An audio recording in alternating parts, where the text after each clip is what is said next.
Hello, everyone, and welcome to our session on enterprise diversity patterns and internal governor limits. Try to say that 3 times fast. So we're going to start off today with the forward-looking statement. We all have seen this throughout the conference. Please do not base any of your purchasing decisions on anything that we're going to say today, although we're really not going to say much about purchasing decisions. My name is Shauna Hughes, and I work for a company called MIA, which is the Minneapolis Institute of Art. And I am the Women in Tech Salesforce Women in Tech Diversity Chapter Lead. I'm also a Salesforce MVP. All right. And hi, everyone. My name is Hamza Habib. As you can probably hear from my accent, I'm actually from London, UK. So I work as an actual solution architect for an SI, so an implementation partner. We're called CloudReach, and obviously we do a lot in terms of actual implementations, but we focus a lot on actual integrations. And then finally, I'm now the newly minted Diversity and Tech User Group leader. Thank you. All right. So today we're going to talk about 10 principles of diversity and inclusion and equity. These principles you can take back to your organization and actually implement some of these things within your organization. We're not actually going to go through all of them in this presentation, so this slide deck will be online in the chatter community, so please look for it there. So just to talk about a couple of them, you need to ensure that your workforce resembles the communities that you operate in. Offer diverse benefits to meet the needs of your diverse workforce. I'm going to go ahead and click through some of these. Reassess HR hiring process and establish a mature hiring process. And create apprenticeships drawing from a variety of different backgrounds. All right. Okay, so now let's get started. Unconscious bias. What is unconscious bias? You can see the definition here up on the screen, but what unconscious bias really is something that you are not aware of, and which happens outside of your control. And this can be influenced by your background, by certain situations that you're in, by your cultural environment, and personal experiences. So we're going to go through some examples, then some problems, and then some solutions. So an example could be recruitment. This is where you can experience unconscious bias. The problem here is that in most recruitment organizations, they tend to seek candidates from the same institutions or the same colleges, okay? The solution would be to advertise visibly to underrepresented groups, okay? Another example would be within promotion. This is somewhere else that you can see unconscious bias. The problem here is that you're not seeing people being promoted from within the organization, so you're not accessing your current talent pool. The solution could be that you verbally commit to equality and consider similarities objective instead of subjective, okay? Another example regarding unconscious bias would be the resources that you have available. The problem here is that there's typically a lack of sponsors and mentors within organizations. The solution here could be that you start a mentorship or sponsor buddy type program where you have executive sponsors within your organization that will adopt someone at a lower level than they are to try and mature and cultivate their career. Okay? Now we're going to talk about equality versus equity. Okay? The definition of equality is the quality or state of being equal, right? Most of us know that. The definition of equity is the quality or state of being fair or impartial. And today we're talking about equity of treatment. So we're going to give you a scenario. We're going to give you an example of equality and an example of equity. The scenario could be that you're at a university recruitment fair. So equality would be inviting all students to apply equally from 1 or 2 universities that you regularly visit. Equity would be to ensure that you visit different universities with a different diverse makeup. Scenario number 2, the interviewing process. You want to make sure you have equality in the interviewing process by measuring everyone equally against the culture fit within your organization. Equity in the interviewing process, measuring everyone equally against the current skills gap that is within your organization. Scenario number 3, promotions. Let's talk about equality in promotions. Inviting all applicants to apply for a promotion that's being held within your organization. So you want to make sure that you get everyone involved. To have equity within promotions, you want to encourage and provide additional support to members of a minority group. Okay? All right, so what can you do? As hiring managers, as teammates, as executive sponsors, what can you do? One powerful way to ensure that your organization progresses towards equity is to gather your organization's diversity data. So we know that most data doesn't lie if your data is clean and you're actually analyzing it correctly. And we can only measure these statistics with good data. So you need to identify where your organization is lacking in this area. And you need to minimize the gap that's in equity, inclusion, and equality within your organization. So to identify, you may say, there is no one in my organization talking about diversity, inclusion, and equity. So you can start that conversation. Lobby senior management to start that discussion, okay? Identify that there's a lack of diversity in leadership on your team. So if you're looking at your leadership team and there's a lack of diversity there, you want to make sure to minimize that gap, to seek out diverse candidates within your organization to promote to senior level management. Another place you can identify is saying, I'm in a position where I can help, so what can I really do? Be a sponsor to a person of color. Look for an opportunity to sponsor someone to help bring them up. So, stages towards achieving equity. So, number 1, equity of access. This means that regardless of your background, circumstances, anything, all individuals and groups have access to a specific privilege. Number 2, equity of opportunity means that all individuals and groups have access to opportunities that are tied to this privilege. Number 3, equity of outcome means that regardless of backgrounds or circumstances, all individuals and groups have equal outcomes as a privileged group. All right, and I'm going to pass it over to you, Hamza. Thank you. So, to achieve that level of diversity, inclusion, and equity, we really have to look at how we deal with things within the Salesforce community. And I would like to compare that to how it's actually dealt with on the Salesforce platform. So the Salesforce platform is basically based on multi-tenancy. You can see the definition there, but really and truly, what people compare it to is being in a hotel or being in an office building where you might rent a particular office space, or you might actually rent a hotel room, but you're sharing the resources to that building. So you're sharing the internet access, you're sharing the water, the heating, the electricity, etc. And the Salesforce platform works in the exact same way, where you've got all these different applications and all these different tenants sharing the same resources. So that obviously improves efficiencies and reduces operational costs. So let's compare the two.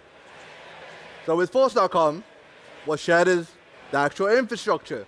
The resources are shared, the code base is shared as well. So whenever you'll see that anytime you develop anything on the platform, whenever there's a release by Salesforce, because it's a shared code base, and the 3 releases that happen every year, what you then see is it's still applicable to the code that you've written.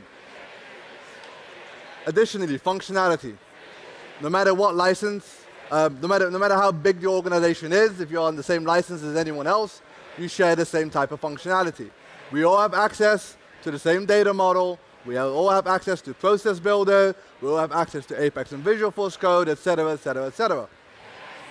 But with that also comes governance limits. and we share that as well. Because we are sharing resources, it means that we have to ensure that everything runs quite efficiently, and to do so, Salesforce had to introduce governance limits. Not everyone likes governance limits, but hopefully it can help you write better code.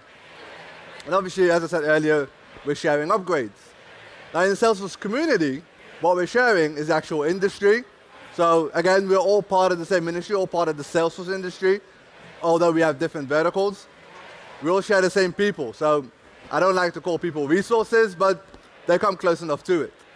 We all share the same knowledge and skills. It's all available out there for us to use, and we can learn from each other, and everyone else can learn from us. We share the same opportunities.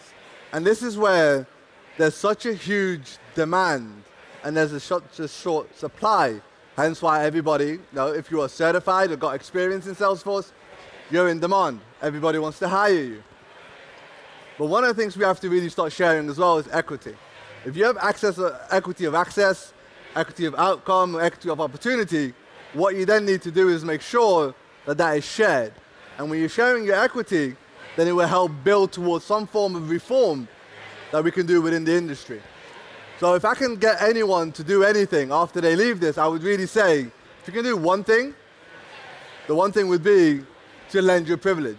You might have privilege of access, you might have privilege of opportunity. So what you can do is, for example, if you have some type of privilege and you're in a senior position, and you're in a meeting room and somebody who's quite junior comes up with an idea, you can lend your privilege, you can lend your credibility, and to actually validate their idea so everyone else starts listening to them as well. Now, governance limits, I won't go into too much detail, but basically, there's a bunch of limits that you can go through, total number of SQL queries, records retrieved, etc., etc., etc., etc. There are a bunch of governance limits on the Salesforce platform. And there's many, many, many, many, many, many, many, many more than the ones I've listed here. And it's basically to ensure that everyone writes efficient code, to make sure that everyone's using the resources in a way that it doesn't impact anyone else in this multi-tenant platform. Now, what we also have is we have internal governance limits.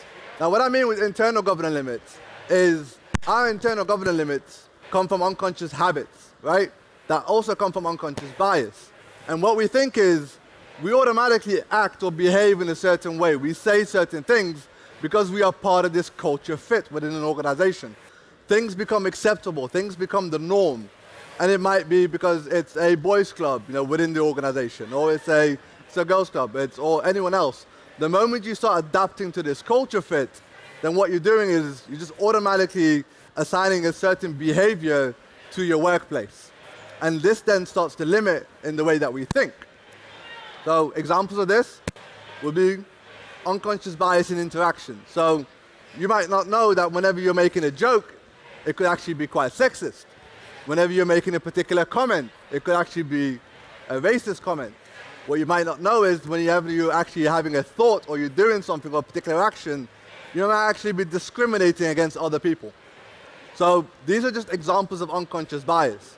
Another thing that not many people know about or talk about is cascading bias. Now, what happens with cascading bias is a lot of the times when, especially in the hiring process, if I'm in a position where I'm able to hire someone to do a particular job, I start thinking, okay, well, I know I can do that job, so I want someone who's like me, right? I want someone who can do things as quick as I can, who knows this particular code as quick as well as I do, who's able to do the point-and-click configuration as well as I can. And well, I work pretty late as well, so I want somebody who's willing to stay after work for a couple of hours. Or I want someone who comes in early into the office. I want someone who works in the weekend. And before I know it, what I'm doing is I've got an image in my head of somebody that I want to hire, and that image in my head is basically another version of me. And that's what happens when we're having cascading bias. So what I'll do is I'll hire somebody who is like me, who looks like me, who talks like me, walks like me, anything that as close as similarities as possible, this is what I'm looking for. And this is the cascading bias that then happens within organizations. So what we start to do, we start hiring people that look like us and then talk like us. And then a certain culture starts being culminated or cultivated around ourselves. And then what we're doing is we're not doing it on purpose, but we're really rejecting or throwing out people who might be different than us. even though they might meet the particular skills that we want them to have to do the particular job, right? So there's this acceptance of the norm. So it's normal to make sexist jokes. It's normal to make discriminatory jokes. It's normal to go to the bar or to the pub after work, right? And it's, again, this acceptance of the norm. It's become a particular culture fit. And what you're trying to then do is you're trying to find people who can fit into that culture that you've cultivated within an organization, whereas that might not necessarily be the best thing to do. Another internal governing limit that we have is fear of change, right? And that also comes with denial. I'm not racist, or no, I'm not sexist, or no, I don't discriminate, or no, I don't suffer from cascading bias or unconscious bias. The first thing we do is we deny, right? Because one, we are afraid of change, whether we want to admit it or not. And two, nobody wants to think of themselves as being discriminatory.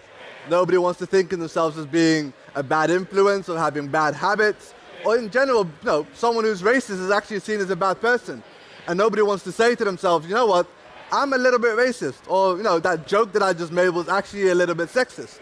Right? Nobody wants to admit that to themselves. So you have fear of change and denial. Now, within governor limits, these are normally done per transaction, and there's some other limits as well that are 24-hour limits, right? So again, this happens on each individual transaction. Now, within internal governor limits, instead of transactions, we have interactions. So each interaction has its own internal governor limit. So every time you're having an interaction with a particular person, what you're doing is you're ensuring that when you speak to that person, you're preventing yourself from opening up who you really are or what you really want to say and your actual thoughts itself, because you think, wait, what if I come across wrong? Or what if they don't like what I have to say? Or if you're speaking to somebody who looks like you, walks like you, talks like you, so that cascading bias that we were talking about, then each interaction with them just, again, ensures that there's an acceptance of the norm and ensures that, again, there's a certain culture fit that we stick around it. Now, instead of 24-hour limits or every transaction limits, with internal governor limits, these are actually continuous limits. If you don't actually address your internal governor limits, these can last you for the rest of your lifetime, right? It's not per interaction, it's not per day. You don't wake up the next day thinking, oh, wow, I'm a totally different person, even though I've done nothing to make any changes to how I speak or what I say or how I think, or the actions that I take within the actual workplace. So these are continuous limits unless you actually change them. Now within that, we then have to start looking at separation of concerns. And these are the enterprise patterns. So I tried to think to myself, okay, as someone who wants to get into Salesforce development, one of the first things that we have to do is whenever you're developing something, whether it's configuration or whether it's code, you have to think about separation of concerns. And I remember listening to a talk that I was watching by Andy Fawcett. He was the CTO of Financial Force. And he came up with a particular definition for this, and he wrote a couple of blog posts as well on what separation of concern is, what the different layers are that you have to think about. And one of the things is really separation of concerns ensures that you change and put things into particular or distinct sections so that each section or component addresses a separate concern, right? Now, the first layer that Andy came up with was the database layer, right? So these separate into declarative and coding. So the next layer after that was the data access layer. So again, how are you accessing the data? How are you putting the data into it? How are you searching for that data? Then comes the business logic. So again, your formulas, your workflows, your sharing rules, everything that you're able to do. And then your presentation layer. So your actual layouts, the UI, the record types, the formulas, the reports, the dashboards. Or if you're doing some coding, the actual visual force. So these were the 4 separations of concern that Andy came up with when he was actually addressing this within this talk. Now, if we look at it from a diversity perspective, if you're looking at enterprise diversity patterns and trying to ensure that you have some form of separation of concern, then you really have to look at how are we addressing diversity, inclusion, and equity. And we want to address the diversity, inclusion, and equity. We can't just do it all in one go. So we have to also, again, make sure that we put it into distinct sections or distinct components. So for me, the base layer of this is actually education, right? So education and legislation. The first thing that we have to look at. So when we're looking at training or employee resource groups, boot camps, apprenticeships, what are we doing at schools, at colleges, at universities, but also, what are we doing about the laws, right? Anti-discrimination laws and diversity and inclusion laws, equal opportunity laws. Again, these are the base things that we have to look at. We start at school, college, and university, so when people come into the workplace, they're actually ready and they understand how to be more inclusive. The second layer would be recruitment and retention. So they've come out of the schools, colleges, universities, they're not applying for jobs. So whenever we're recruiting people, or for those that we've recruited, if we're trying to retain them, we have to look at, okay, great, sponsorship. Are we sponsoring our employees? Are we helping them to develop? Are we helping them to create some form of development plan? Are we helping them to achieve what they want to achieve? Do we have an inclusive work environment? So is the building that you're working in, for example, is it accessible to disabled people? Are the desk spaces wide enough for disabled people to come into? Or if they've got wheelchairs, right? Are all the photos that you've got all around the office, are they multicultural, multiracial, are they multi-gender, or are they all, again, of the same person? Is it, again, that same culture fit? And externally, what are we doing? So not just within our own organization, but are we being proactive in our diversity recruiting? Are we partnering up with minority organizations? What are we actually doing? The third layer of this is our internal processes and policies. So again, are we reviewing them? Are we monitoring them? Do we have actual business targets or goals set that we are thinking we can hold ourselves accountable to this, right? And externally, what do we want to do? How do we want people to actually understand what we are trying to do? So are we speaking to industry leaders who are good at diversity, inclusion, and equity? Are we actually doing any external diversity reporting, right? Are we doing any corporate social responsibilities? And a really good example of vendor responsibility. So what HP did recently, they said that they are tasking every single one of their vendors to have a diversity and inclusion policy or process within their organization. They gave them 18 months. If they don't comply within 18 months, they will no longer be their vendor of choice.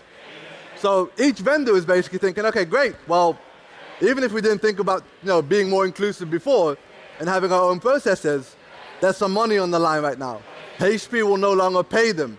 HP will no longer be a customer for them, right? So what HP did was they reached out to their vendors and they used their influence and their power to ensure that diversity and inclusion was being represented in the organizations or companies that they had business dealings with. And finally, is the actual presentation layer, so awareness and promotion. What are we doing with marketing content, right? There was a really, really great example of a charity, so it's the Red Cross, who did a poster about tips and tricks on how to be safe whenever you're in a swimming pool. And they showed loads of different examples in this particular poster where all the good things that were being done, right? So everyone that was kind of diving in properly and not just diving in from the side, these were all being done by white people. And all the bad things that were being done in the poster were being done by black people. Now, they didn't mean anything by it, but what they did was they reinforced biases. They reinforced particular stereotypes without actually knowing that they were doing it. So obviously it blew up, everyone got angry, and then they apologized for it publicly, but they didn't review their marketing content when they put it out. And that's really what you should be doing. So again, make sure you have a content review process. Make sure that you have targeted messaging. Webinars, blogs, events, everything that you're putting out there, make sure that it actually goes through some form of review to ensure that it's actually inclusive for everyone else that is actually going to view this. So, I gave you a couple of examples, and Shauna gave you a couple of examples of the 10 principles. How can you use them? Again, so we're not going to go through each one, but an example of this is ask any employees or colleagues for referrals from diverse communities. So you might not know anyone from a particular diverse community. You might be going to particular universities and say, okay, great, these are where we're going to employ people from or try to recruit people from. But if you have people within your organization who might have links to other organizations or other communities, make sure that you reach out. Make sure that you actually understand that they can provide a benefit to your organization. The second one is understand that you have to ensure that you have to address employees' different core motivators. So some people are motivated by money. Some people are motivated by promotions. Some people just want some praise. Some people just want some help. Some people want some development. It's different for each individual person. So make sure that you understand this and that you address it. And this is my actual personal favorite. Everyone else will have different favorite. Number 3, change hour-related targets to performance-related targets, right? It's all about performance and not presenteeism. So if someone does a certain amount of work and does it within 11 hours, so 9 to 6 and then they stay until 9 again and they finish off that piece of work, you see that they've stayed an extra 3 hours after work to ensure that this project was done or communications were sent or whatever else, right? So they're present. You can see them all the time. So you might give them a bonus. You might give them some praise or some thanks. You might let senior leadership team know to see what they've done. Look, this person stayed behind for an extra 3 hours. Look at all the great work that they're doing. But if somebody else is doing the exact same amount of work within working hours, so between 9 to 6, nobody says anything about it. Nobody says anything to them. Because why? They've done it within working hours. They've gone home exactly at 6 o'clock, and because they might have other responsibilities. Me, for example, I like to go home at 6 because I've got a family to go home to. I don't want to be away from my daughter. She's only almost 2 years old. I don't want to be away from my wife. I want to be home so I can be a good husband and a good father. So I make sure that all my work gets done by 6 p.m. However, if performance wasn't what was being monitored, but presenteeism was being monitored, then anyone else that is after 6 is obviously going to be noticed more than I am. There's a couple of more, obviously, look, again, educating the entire workforce, but especially managers, on the differences and the business differences between men and women in the workplace. Use minority networking groups. And again, another one that I really like is allowing multiple departments in an organization to manage diversity on a departmental basis. Because there's departmental targets that you can have that you can hold them accountable to, that then roll up to the actual organizational targets and KPIs and actual objectives. So make sure that you hold people accountable, but they can then also come up with maybe innovative ways of doing things, right? If we leave it to the senior leadership team to come up with ways of how to improve diversity and inclusion and how to create more equity within an organization, then that's not actually being very inclusive. What you're doing is you're restricting it to an elite group of people to come up with ideas to do something. So what do you want to do? You want to democratize this. So make sure that you create and give it to departments to have that responsibility. Identify gaps in leadership positions and then have each senior leadership member choose at least one employee that's different from them to sponsor. So if I was in a senior leadership position, which I'm not, but I hope to be one day, I would choose somebody, for example, who might be either a little bit younger than me, who might be a woman, who might come from a different background than I am, to ensure that I sponsor them. And when I sponsor them, it's my responsibility, and I can be held to account to see whether they are actually going to be successful, right? My targets are ensuring that they are successful, and I get to be held accountable for this. I think, again, this is one of the ways that you can do, or one of the ways that you can use the 10 principles of diversity. Now, you might want to reassess what might be perceived as culture fit. Again, you don't want any cascading bias. And then finally, you want to review, and this is really important, all your current marketing material. Because again, you don't want to do what the Red Cross did, right? So, that was it. I don't really have a lot of time. There's almost like a minute left. If you have any questions for us, please feel free to come speak to us. We're going to be around the area a little bit. Yeah. But really, thank you very much for listening. It's been an absolute pleasure. And thank you, Shauna, as well. Cheers, guys.